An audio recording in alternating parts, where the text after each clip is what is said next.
Namaskar and good evening viewers. You are watching Sansad TV and I'm presenting our brand new program Question Hour Plus. The show focuses on important questions raised by members during the question hour in both the houses. The winter session of Parliament began today. Taking both the starred and unstarred questions into account, on Mondays in the upper house, the Rajya Sabha, questions related to 12 ministries are listed. You see on your screen the names of the ministries involved in the question hour on Mondays in the Rajya Sabha.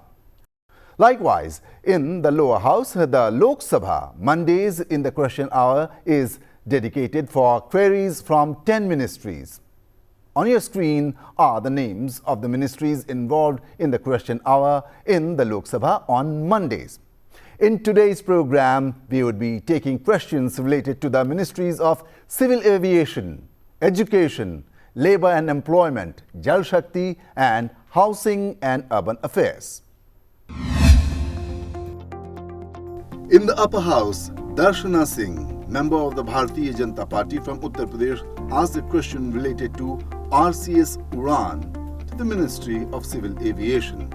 She wanted to know about the total number of routes operationalized under the Regional Connectivity Scheme RCS Udan since its inception. She also inquired about the number of persons who have benefited from the scheme. She also wanted to know whether the government proposes to include more routes under Udan, identification of such routes and also the contribution of the scheme in the growth of civil aviation industry in the country and demand for new aircrafts. The Minister of Civil Aviation Jyotiraditya Scindia answered to another relevant question. पूरे देश में बहुत विस्तार हुआ है। 517 roots वर्तमान में प्रचलित हैं। जिस देश में 65 वर्षों में केवल 74 एयरपोर्ट थे, आज 149 एयरपोर्ट, हेलीपोर्ट और वाटरड्रोम प्रचलित हो पा रहे हैं। हमने इस संख्या को दुगना से ज़्यादा कर दिया है 9.5 वर्षों में और हमारी प्राथमिकता है कि इसे हम आगे जाके बढ़ाएं।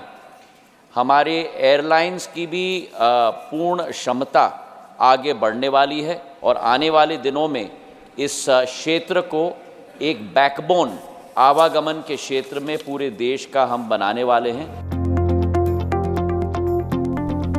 As of 23rd of November 2023, 517 routes connecting 76 airports, including 9 heliports and 2 water aerodromes have been operationalized under the Regional Connectivity Scheme Udan. Udan Round 5.1 for helicopter routes and Round 5.2 for small aircraft routes have been bidded out.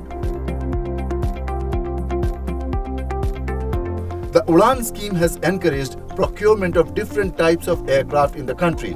Presently, 3-seater Technam, 9-seater Cessna 208B, 19-seater Twin Otter, as well as bigger aircrafts like 189-seater Airbus 320, 321 and B737 are in operation for Udan flights. Regional Connectivity Scheme Udan, पूरे देश का आम नागरिक has made millions fly over the Indian skies in the 6 years of its existence. Once the domain of the rich, flying has been made affordable for all. Completion of 6 successful years of Udan is an incredible milestone for the aviation sector. This remarkable achievement is a testament to India's commitment towards democratizing the aviation sector and ensuring accessible air travel for all. The Regional Connectivity Scheme RCS Udan is a government-backed initiative to improve infrastructure and connectivity in India, especially in remote and underserved regions. So far, RCS Udan has facilitated travel of more than 130 lakh passengers, demonstrating its success in enhancing air travel accessibility. RCS is one of the key elements of NCAP 2016, which envisions domestic ticketing of 50 crore by 2027. In Udan 1.0, 5 airline companies were awarded 128 flight routes to 70 airports, including 36 newly made operational airports.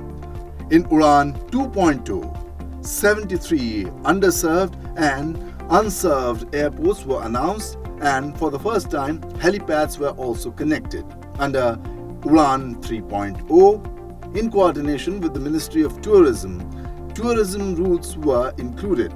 In addition to seaplanes and connecting water aerodromes, several routes in the northeast regions came under the ambit of the scheme. This initiative has successfully connected destinations such as Khajuraho, Deoghar, Amritsar, and Kishangarh, which have substantial relevance in religious tourism. The entire northeast region's tourism industry is experiencing a considerable upsurge due to the introduction of Pasighat, Zero, and Tezu airports in Arunachal Pradesh, fostering greater accessibility. A total of 75 airports have been operationalized under Udan. 8 airports have been operationalized in the northeast region. Udan 4.0 gave impetus to northeastern regions, hilly states and islands. The operation of helicopters and seaplanes were incorporated. Following the 4 successful rounds of bidding, the Ministry of Civil Aviation has launched the 5th version of RCS Udan with numerous improvements based on stakeholder feedback. In Udan 5.0, the focus is on Category 2 and Category 3 aircrafts. Category 2 aircrafts carry 20 to 80 passengers, and Category 3 aircrafts have space for more than 80 seats. The cap of 600 kilometers has been removed, and there is no restriction on the distance between the origin and destination of the flight.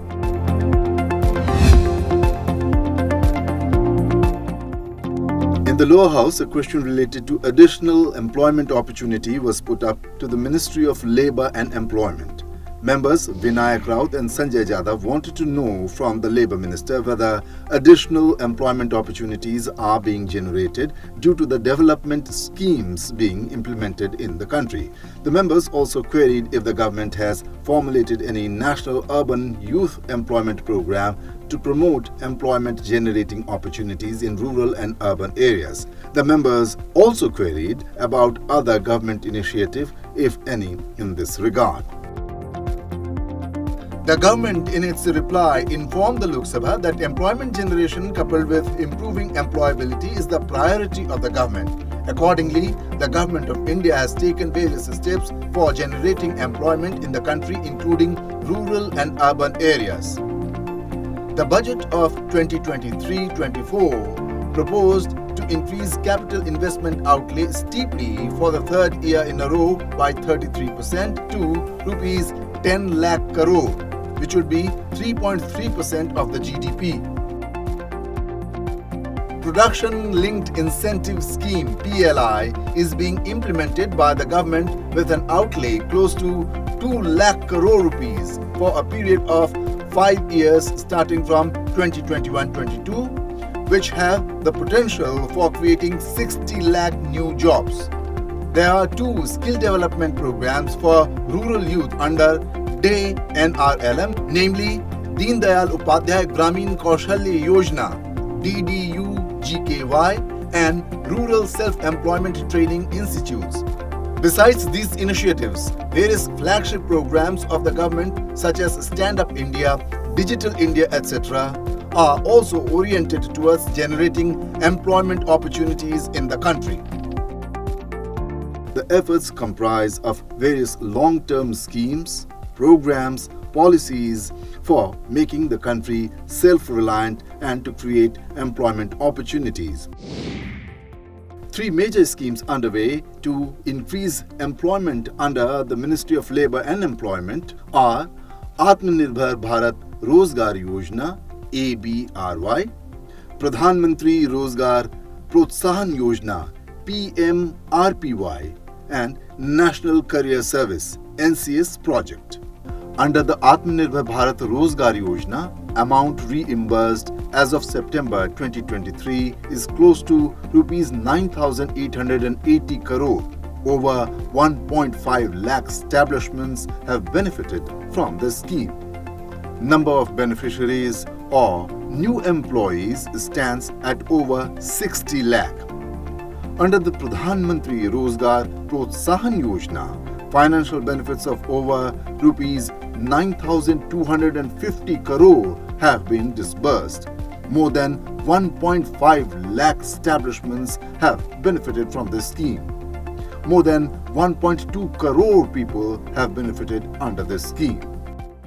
Talking of other initiatives, Government of India has introduced a pension scheme for unorganized workers, namely Parliamentary Shram Yogi Man Dhan PMSYM, to ensure old age protection for unorganized workers.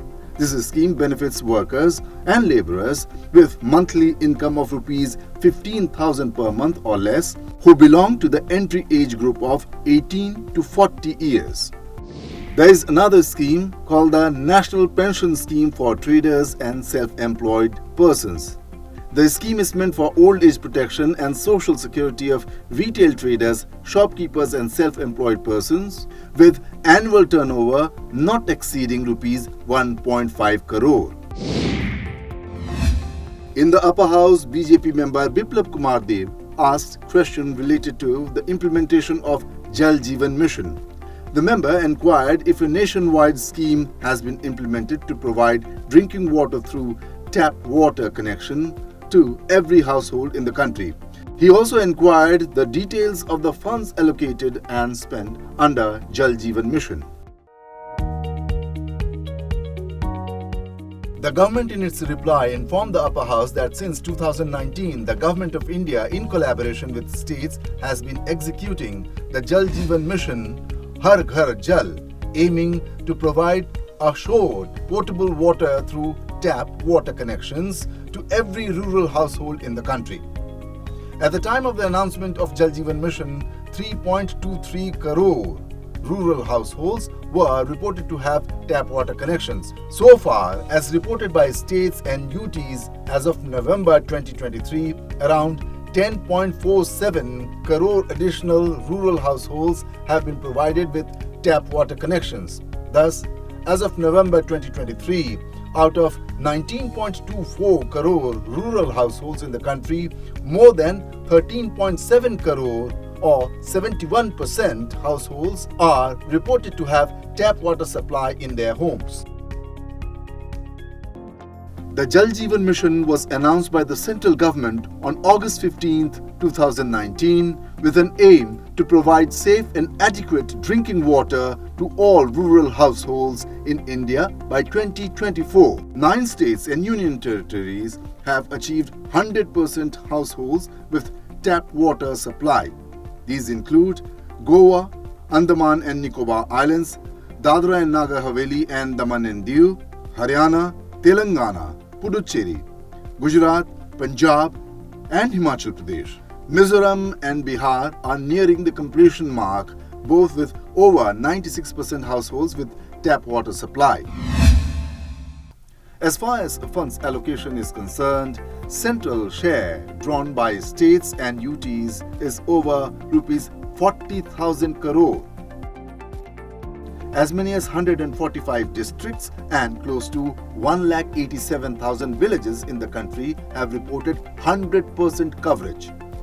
The mission implements the program in partnership with states and UTs, and it is the combined efforts of all, including development partners, that transformational change is seen on ground. Every second, one tap water connection is getting installed, thereby changing the rural landscape of the country. Since 1st of January 2023, on an average, 87,500 tap connections are provided every day.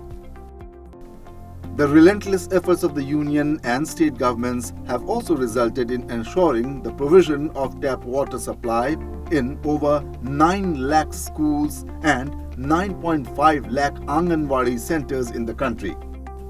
In the 112 aspirational districts of India, at the time of the launch of the mission, only 21.4 lakh households had access to tap water, which has now increased to 1.81 crore. In the lower house, members Pratap Simha, LS Tejasvi Surya, Dr. Umesh G. Jadhav and Anna Saheb Shankar Jole asked a question related to the Ministry of Education. The members wanted to know the number of higher educational institutions in the country, state-wise, at present and before 2014-2019, under various categories of HEIs. They inquired about the number of IITs, IIMs, triple ITs, regional NITs, universities, autonomous universities and deemed to be universities in the country at present and before 2014. Their query was also related to the number of institutes of national importance in the country and the number of HEIs set up by or under the direct control of the centre in the last 9 years. The government in its reply informed the Lok Sabha that the total number of higher educational institutions, HEIs, including university, university-level institutions, colleges and stand-alone institutions, as registered under the All India Survey on Higher Education, have increased to 58,643 in 2021-22 from 51,534 in 2014-15. The number of universities, university-level institutions including IITs, IIMs, triple ITs, NITs, deemed to be universities, etc., are, as registered under AISHE, have increased to 1,168 in 2021-22 from 760 in 2014-15. The number of universities has increased significantly in the country over the last decade. The government has expanded the number of IITs and IIMs across the country, with 7 IITs and 7 IIMs established over the last decade. The government has ensured enhanced opportunities for students to pursue higher education. There were 16 IITs in the country in 2014, now there are 23. There were 13 IIMs in the country in 2014, now there are 20.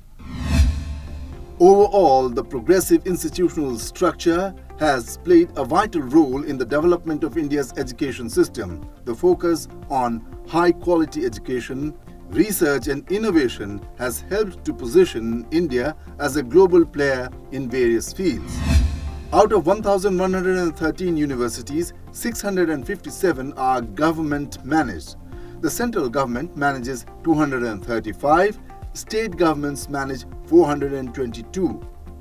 10 are private deemed universities, which are aided, and 446 are private unaided universities. There are 17 universities exclusively for women. It was 11 in 2014-15. There are 16 open universities and 112 dual-mode universities. Close to 5,300 colleges have been established over the last decade, up from 38,498 in 2014 to 43,796 now. This has led to increased access to education for students across the country. It is noteworthy that 43% of universities and over 61% colleges are located in rural areas. Number of colleges per lakh eligible population in the country is 31. It was 27 in 2014-15. Student enrollment in higher education has increased over the last 9 years. Total enrollment in higher education has reached nearly 4.13 crore. Overall increase in enrollment since 2014-15 is nearly 21%. The growth in enrollment of scheduled caste students as compared to 2014-15 is close to 28%. Overall increase in ST student enrollment since 2014-15 stands at 47%, while the increase in OBC student enrollment since 2014-15 is over 31%. Rajya Sabha member Pramod Tiwari asked a question related to target of Pakka houses under Pradhanmantri Awas Yojana Urban. The member inquired whether government has achieved the target to construct Pakka houses in all urban areas under Pradhanmantri Awas Yojana Urban. The number of Pakka houses constructed in the last 3 years and also the measures taken to complete the target of constructing Pakka houses in urban areas. Responding to the query, Minister of State in the Ministry of Housing and Urban Affairs, Kausal Kishore, said that the ministry has been implementing Pradhan Mantri Awas Yojana Urban under Housing for All mission since June 2015 by giving central assistance to implementing agencies through states and union territories for providing all-weather Pakka houses with basic civic amenities to all eligible urban beneficiaries. PMAYU is a demand-driven scheme and Government of India has not fixed any target for construction of houses. The MOS also confirmed that the ministry regularly reviews the status of implementation of PMAYU with states and UTs through monthly progress reports, monthly review meetings and in the meetings of Central Sanctioning and Monitoring Committee.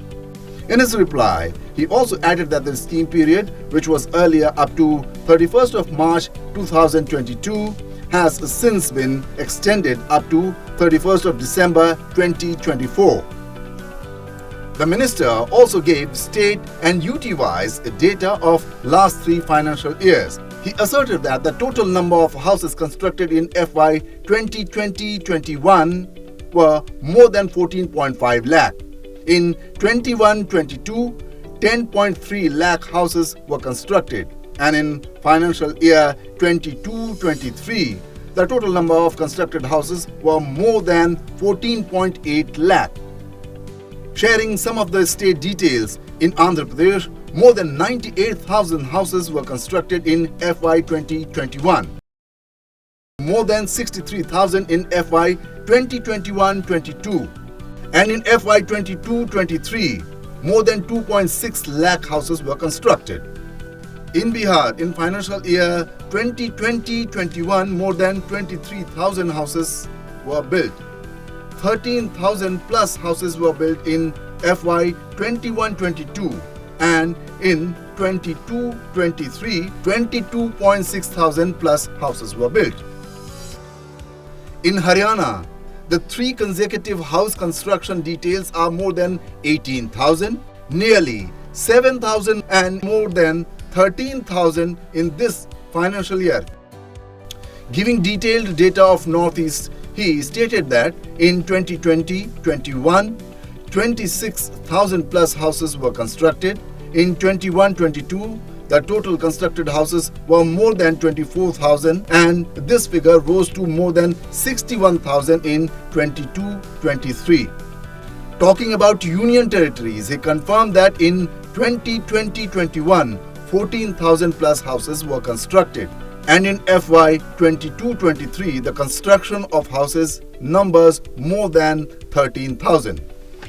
The Union Cabinet has approved continuation of Pradhan Mantri Awas Yojana Urban till 31st of December 2024 based on states and union territories' requests. Under the PMAY, close to 1 crore 20 lakh houses have been sanctioned. More than 78 lakh houses have been completed. Talking of financial progress, the scheme has an approved investment of over 8 lakh crore, out of which the centre has committed close to rupees 2 lakh crore. The centre has already released more than rupees 1,54,000 crore, of which nearly 1,45,000 crore rupees have already been expended. Over 16 lakh houses are being constructed using new technologies. Now, let us have a look on some of the states and UTs and see how the scheme has progressed. In Uttar Pradesh, more than 17.7 lakh houses were sanctioned and 13.3 lakh plus houses have been delivered so far. In Gujarat, more than 10 lakh houses have been sanctioned, out of which more than 8.9 lakh houses have been delivered. Now, coming to northeastern state Tripura, more than 68,000 plus houses have been delivered. Out of nearly 89,000 sanctioned houses in Maharashtra, more than 13.9 lakh houses have been sanctioned and 8.2 lakh plus houses have been delivered to the beneficiaries. In MP, out of more than 9.6 lakh sanctioned houses, more than 7.2 lakh houses have been completed and delivered to the beneficiaries.